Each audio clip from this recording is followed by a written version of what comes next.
नमस्कार दोस्तों, YouTube के वैदिक एस्ट्रो वास्तु चैनल में आप सबका हार्दिक स्वागत है। मैं अजय कुमार जैन, आओ वास्तु सीखें कि इस अगली क्लास में आप सबका हार्दिक अभिनंदन करता हूँ।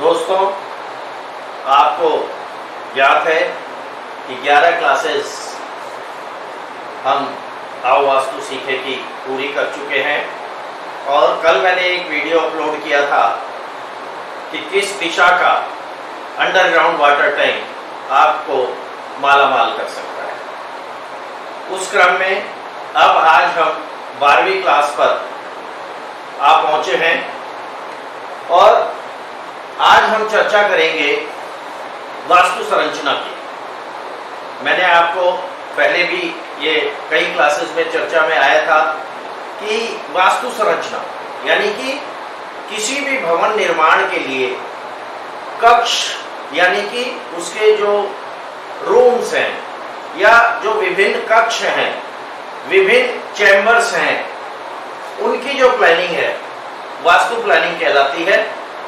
वास्तु के नियमों और प्रावधानों के अनुसार वैदिक परंपरा में वास्तु नियमों का पालन करते हुए हम जो कक्षों का निर्धारण दिशा के आधार पर करते हैं उसको हम वास्तु प्लानिंग या वास्तु संरचना बोलते हैं। यहाँ पर आप दो चित्र देख रहे हैं,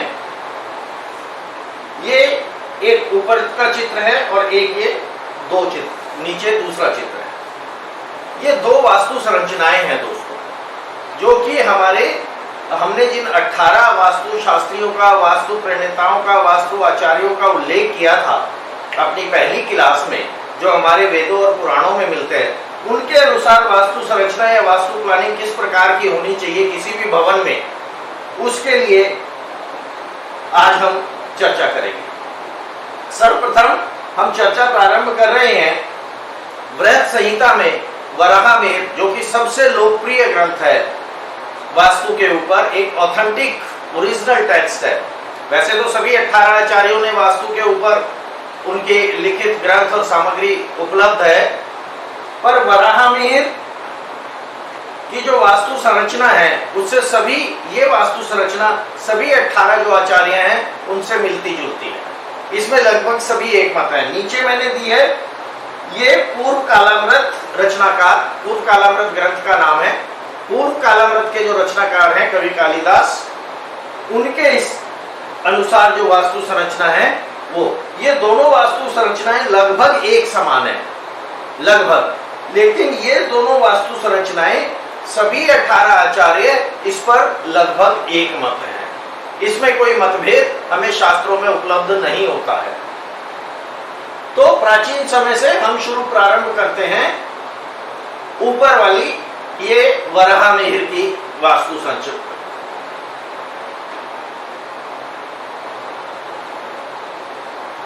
वराहमिहिर ग्रंथ का नाम है बृहत संहिता।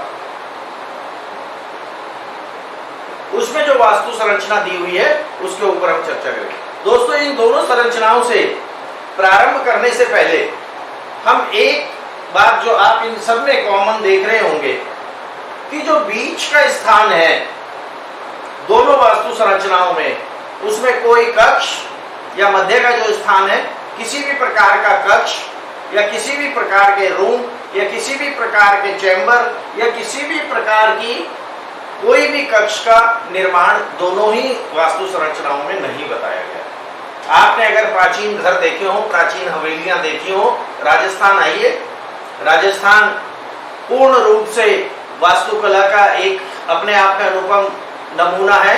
जयपुर शहर तो पूरा वास्तु के अनुसार बसाया हुआ है, 9 चौकड़ियों की धारणा पे बसा हुआ है। रतनगढ़ और लाडनू अगर आप जाएंगे तो वहाँ बड़ी बड़ी हवेली देखी होंगी। अगर आप जैसलमेर गए हो, पटवा जी की हवेली देखी होगी। सारी हवेलियों में आपने देखा होगा कि प्राचीन समय में बीच में आंगन बनाने का प्रावधान हुआ करता था। ये आंगन क्यों बनाया जाता था दोस्तों, इसका क्या महत्व है? जिसको कि हम चौक भी कहते थे, खुला चौक या आंगन, ये क्यों बनाया जाता था? हमने आपसे चर्चा की थी कि ये जो है आपका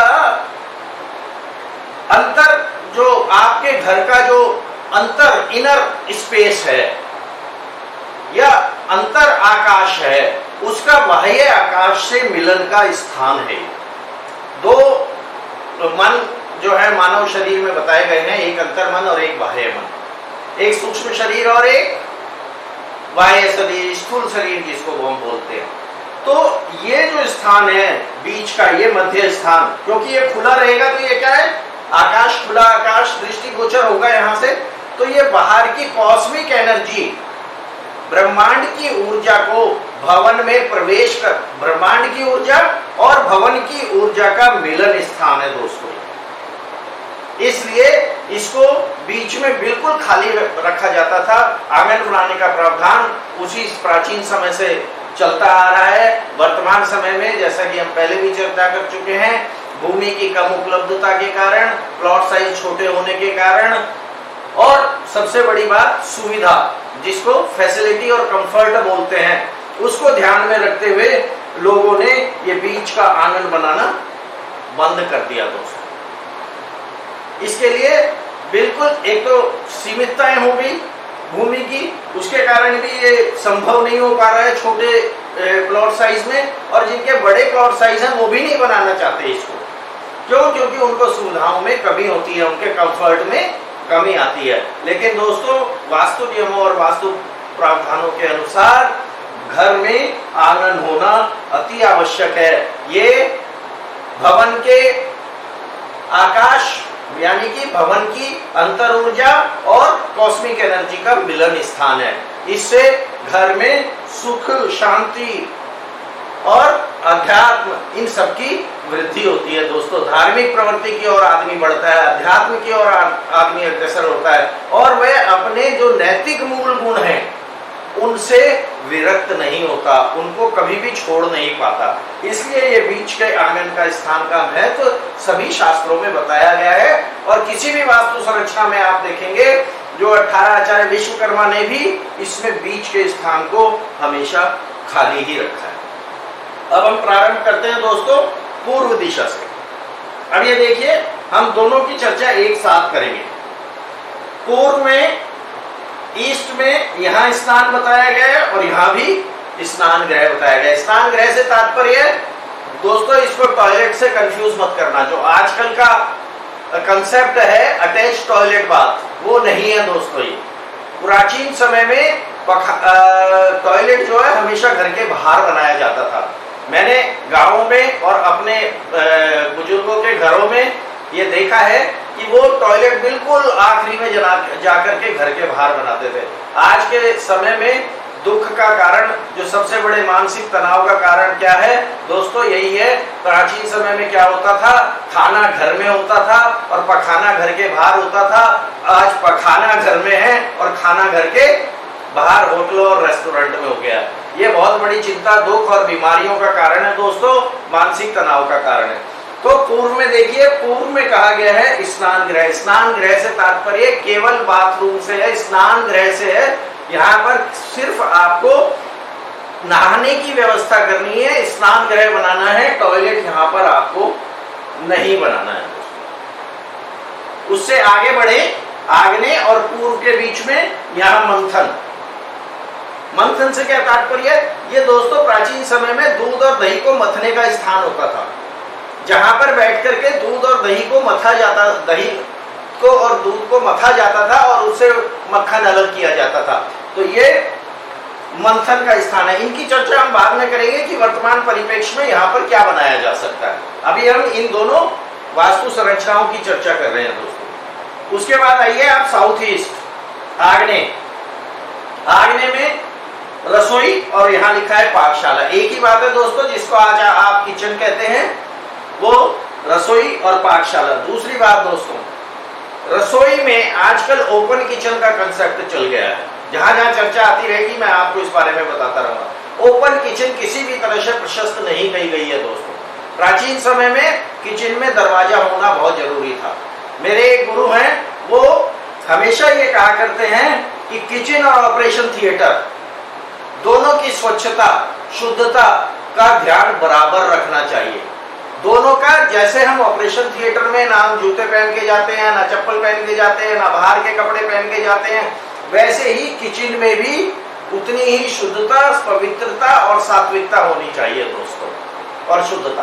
तो इसकी तुलना आप ऑपरेशन थिएटर से भी कर सकते हैं। प्राचीन समय में इसकी शुद्धता का विशेष ध्यान रखा जाता था। आपने भी अपने घर में देखा होगा, आज भी अगर घर में बड़े बुजुर्ग हैं तो वो इन बातों का विशेष ध्यान रखते हैं। ये कहते हुए आपने सुना होगा, चप्पल पहन करके रसोई में नहीं आना, बाहर घर से बाहर जूते चप्पल बाहर उतारो, है ना। तो ये सब चीजों का ध्यान विशेष रूप से रखा जाता था। तो साउथ ईस्ट में क्या है, हमें रसोई का प्रावधान करना है और किचन बनानी।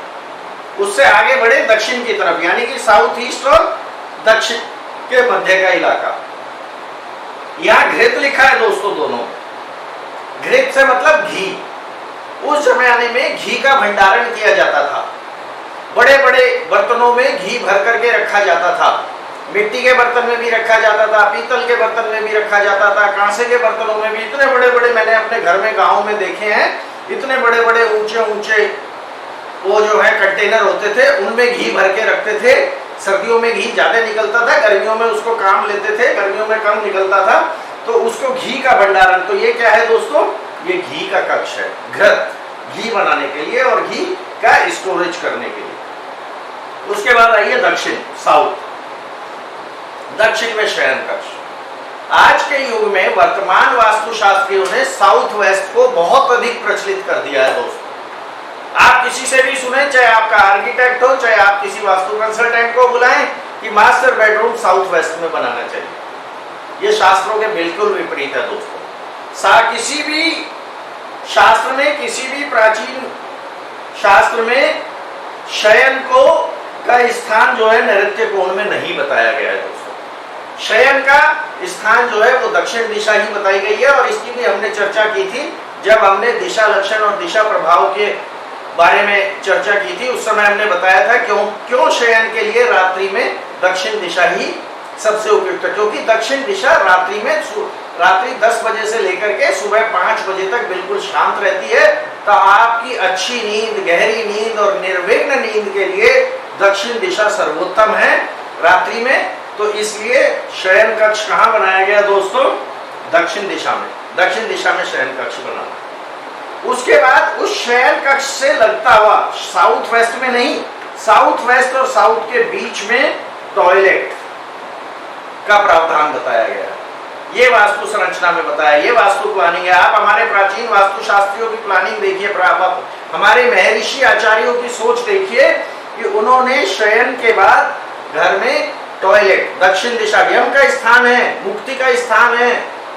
शौच से मतलब क्या है, मुक्ति, किसी भी चीज का निवृत्ति। तो वो स्थान भी कहाँ है, दक्षिण और दक्षिण पश्चिम के बीच में, दक्षिण से लगता हुआ शयन कक्ष के बराबर। उसके बाद आइए दोस्तों साउथ वेस्ट, नैऋत्य कोण।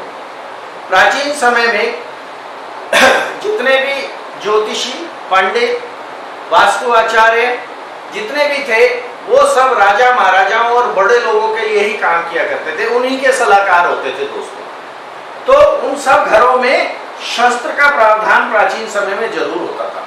शस्त्र का भंडारण हर घर में लगभग जरूर और आवश्यक था। तो दोस्तों शस्त्र के लिए नैऋत्य कोण, यानी कि साउथ वेस्ट, ये सर्व। वर्तमान समय में दोस्तों यहां पर यही चीर फाड़ के शस्त्र है, चीर फाड़ के शस्त्र। वर्तमान समय में यदि हॉस्पिटल बनाना है तो ऑपरेशन थिएटर कहां बनाना है आपको, नैऋत्य कोण में बनाना है दोस्तों, साउथ वेस्ट में बनाना है। इसकी परिभाषा, इसकी चर्चा हम अलग से एक क्लास में करेंगे, कहां पर क्या बनाया जा सकता है। जब हम चर्चा करेंगे कि इसको आपको ध्यान में रखना है, उस क्लास में हम फिर ये चर्चा करेंगे ये कक्ष यहाँ पर वर्तमान समय में क्यों बनाया जा रहा है, देश काल परिस्थिति को रखते हुए उसकी व्याख्या कैसे की गई है।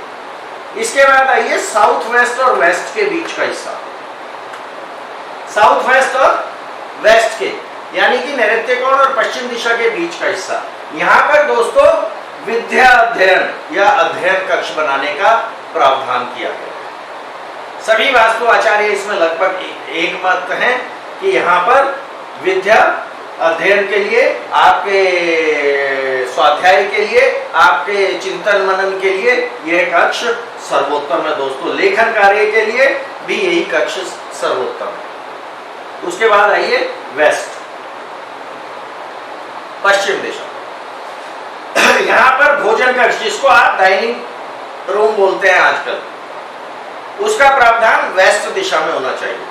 और ये ध्यान रखना चाहिए कि भोजन जो है वेस्ट दिशा में करें, पश्चिम की तरफ आपकी पीठ रहे और पूर्व की तरफ आपका मुख रहे, और भोजन की थाली भी पूर्व की तरफ रखी हुई हो। यानी कि आप पश्चिम दिशा में बैठकर पूर्वाभिमुख होकर पूर्व की ओर मुंह करके भोजन ग्रहण करें। भोजन कक्ष आपका पश्चिम में यानी कि वेस्ट दिशा में।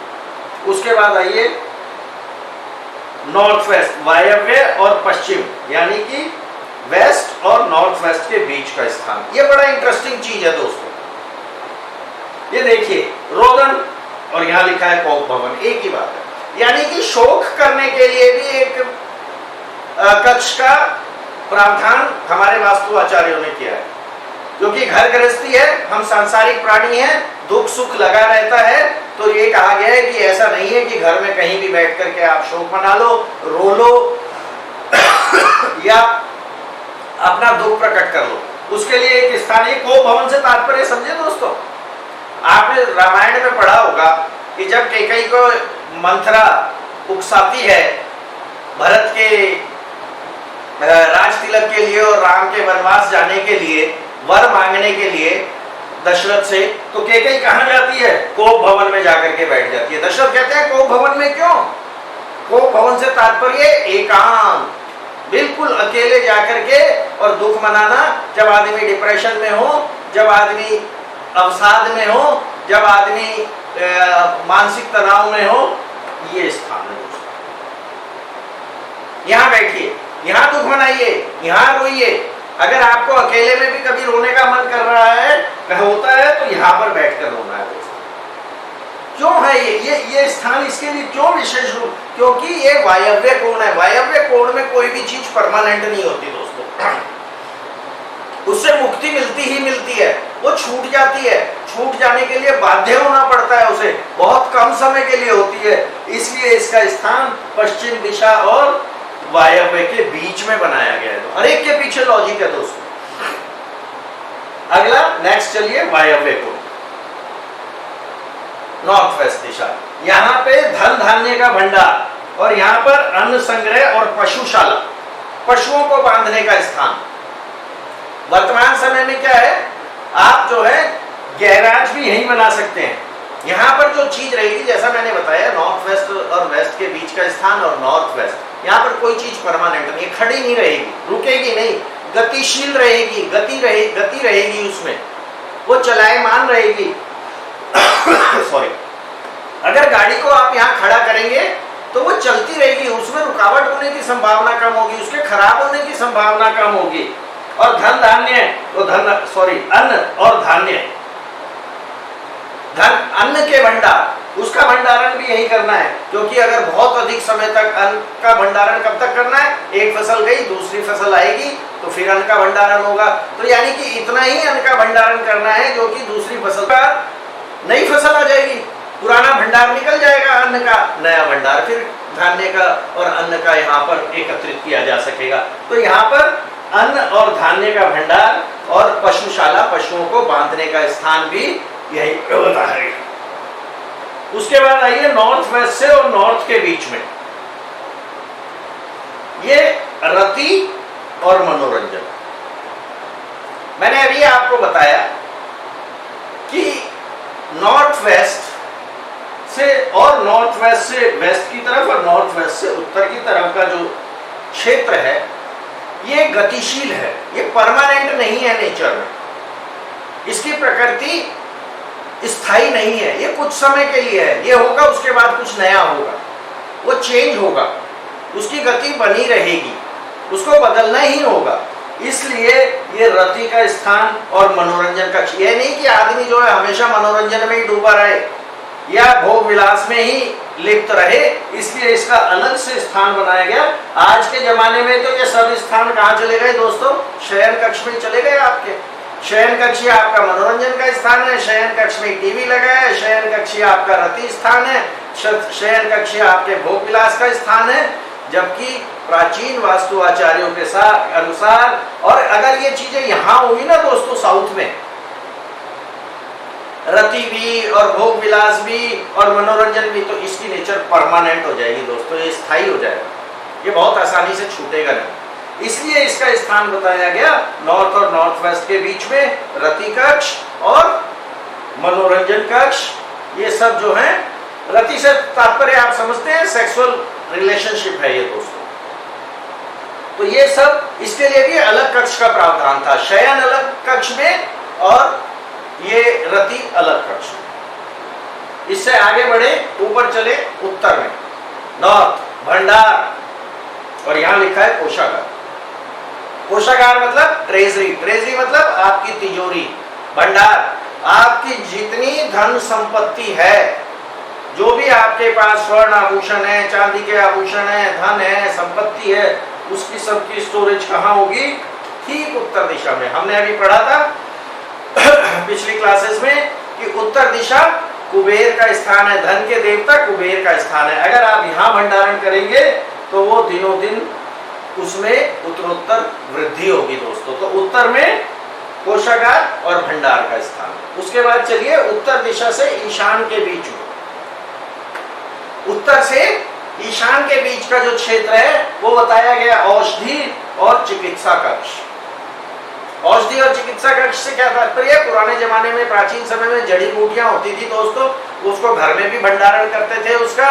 और यदि कोई व्यक्ति बीमार है, ये मैं आपको बहुत इंपॉर्टेंट पॉइंट बता रहा हूं, यदि कोई व्यक्ति बीमार है घर में, उसको फौरन नॉर्थ ईस्ट के कमरे में शिफ्ट कर दीजिए दोस्तों, उसकी रिकवरी बहुत फास्ट होगी। क्यों? क्योंकि नॉर्थ ईस्ट हमने बताया था कॉस्मिक एनर्जी और अर्थ की मैग्नेटिक एनर्जी दोनों अक्षय नैसर्गिक ऊर्जा क्षेत्रों का मिलन स्थल है दोस्तों। वहां पर पॉजिटिविटी, पॉजिटिव एनर्जी का स्थान बहुत ज्यादा होता है, वो ऊर्जा बहुत ज्यादा होती है। इसलिए यदि घर में कोई भी बीमार व्यक्ति है या किसी को रोग ने घेर लिया है, उसको आप नॉर्थ ईस्ट में शिफ्ट करिए, देखिए उसकी रिकवरी में आपको फर्क महसूस होगा, उसकी रिकवरी फास्ट होगी, वो जल्दी से उसके रोग ठीक होने की ओर अग्रसर होगा। उसके बाद आते हैं दोस्तों नॉर्थ ईस्ट, ईशान कोण। ईशान कोण में दोनों में देवग्रह और पूजा स्थान। प्राचीन समय में बड़े बड़े भूखंड होते थे, हवेलियां होती थी, उनमें मंदिर भी बनाया जाता था छोटा सा। तो वो कहाँ बनाना है? ईशान कोण में बनाना है। और आज के समय में अगर आपको घर में या अपने व्यापारिक प्रतिष्ठान में या फैक्ट्री में, कहीं भी किसी भी एडमिनिस्ट्रेटिव ऑफिस में, कहीं भी आपको अगर पूजा स्थल बनाना है तो उसको दोस्तों ईशान कोण में बनाना है। ईशान कोण का महत्व हम आपको पहले ही सभी चर्चा कर चुके हैं। वहां वैसे ही वो दो नैसर्गिक ऊर्जा स्रोतों का मिलन स्थल है, और ये पूजा स्थल भी चार्ज होता रहता है उस पॉजिटिविटी से। जब वहां आप बैठकर 2, 4, 5 मिनट भगवान का नाम लेते हैं, पूजा करते हैं, ध्यान लगाते हैं, तो आप भी उस ऊर्जा से पॉजिटिव चार्ज होते हैं दोस्तों। दूसरी बात, अगर आपको मेडिटेशन करने की, अध्यात्म करने की और स्वाध्याय पढ़ाई करनी है, कौन सी पढ़ाई? धर्म और अध्यात्म से संबंधित, तो भी ये सर्वोत्तम स्थान है दोस्तों। नॉर्थ ईस्ट में बैठकर करें, पूर्व की ओर मुख करें, नॉर्थ ईस्ट में बैठें, आसन ग्रहण करें, तो आपको बड़ी एकाग्रता प्राप्त होगी, आपका मन लगेगा और आपको उसमें सफलता भी प्राप्त होगी, आप ज्ञान भी प्राप्त कर पाएंगे। उसके बाद आता है नॉर्थ ईस्ट और पूर्व, यानी कि ईशान और पूर्व, नॉर्थ ईस्ट और ईस्ट के बीच का स्थान, इसको सर्वधाम की उपाधि दी गई है। और यहां पर बताया गया प्रसूति गृह। प्रसूति गृह बच्चे के जन्म लेने का स्थान। मैंने इस बात को व्यक्तिगत रूप से और अनुभव के आधार पर आपको बता रहा हूं। यदि आपको हॉस्पिटल बनाना है तो लेबर रूम हमेशा नॉर्थ ईस्ट और ईस्ट के बीच में बनाए। फिर वही बात आई दोस्तों, क्योंकि ये दो ऊर्जा स्थलों का मिलन स्थल है, संगम स्थल है, सारी पॉजिटिव एनर्जी का संगम स्थल है, तो प्रसूति गृह में इस महिला को प्रसव भी आसानी से होगा और उसकी रिकवरी भी फास्ट होगी, जच्चा बच्चा दोनों स्वस्थ रहेंगे। ये आजकल तो सारी डिलीवरीज जो हैं वो हॉस्पिटल में होती हैं, तो हॉस्पिटल में भी जो लेबर रूम है वो उत्तर पूर्व और पूर्व दिशा के बीच में बनाना चाहिए। उसके बाद भी अगर आप घर ले आए हैं जच्चा बच्चा को, तो उसको भी आप यहाँ पर, मैंने आपको बताया था ये चिकित्सा कक्ष है, चाहे आप इधर रखें, चाहे आप नॉर्थ ईस्ट के उत्तर वाले हिस्से में रखें या नॉर्थ ईस्ट से पूर्व की तरफ बीच वाले हिस्से में रखें, तो जच्चा बच्चा दोनों स्वस्थ रहेंगे, जच्चा की रिकवरी फास्ट होगी और उन दोनों को सुख समृद्धि की प्राप्ति होगी। तो दोस्तों आज हमने वराहमिहिर की व्रत संहिता और पूर्व कालामृत रचनाकार कालिदास की वास्तु संरचना के बारे में विस्तार से चर्चा की, देखा कक्षों का नियोजन किस प्रकार है, विभिन्न कक्षों की प्लानिंग किस प्रकार हमारे वास्तु आचार्यों ने बताई है, कहां कहां पर हम कौन कौन से भवन बता सकते हैं। ये प्राचीन परंपरा के अनुसार है, लेकिन वर्तमान समय में इसकी व्याख्या कैसे की जाए, जब हम एक एक कक्ष का विवेचन करेंगे, कौन सा कक्ष कहां पर होना चाहिए, शयन कक्ष कहां पर होना चाहिए, रसोई अगर मान लीजिए साउथ ईस्ट में नहीं बन पा रही तो दूसरा कौन सा उपयुक्त स्थान है। जब हम इस विषय में एक एक करके चर्चा करेंगे, टॉयलेट्स कहाँ बनाए जाने चाहिए, कहाँ नहीं बनाए जाने चाहिए, सीढ़ियाँ कहाँ बननी चाहिए और क्या घर में बेसमेंट होना चाहिए, गर्भगृह होना चाहिए या नहीं होना चाहिए, जब हम उसके विषय में एक एक कक्ष की चर्चा करेंगे तब इस विषय में विस्तार से चर्चा करेंगे, वर्तमान समय में इसकी व्याख्या करेंगे। दोस्तों आज के लिए इतना ही। यदि मेरी ये वीडियो आपको पसंद आई हो तो लाइक और सब्सक्राइब करना ना भूलें। नमस्कार, धन्यवाद।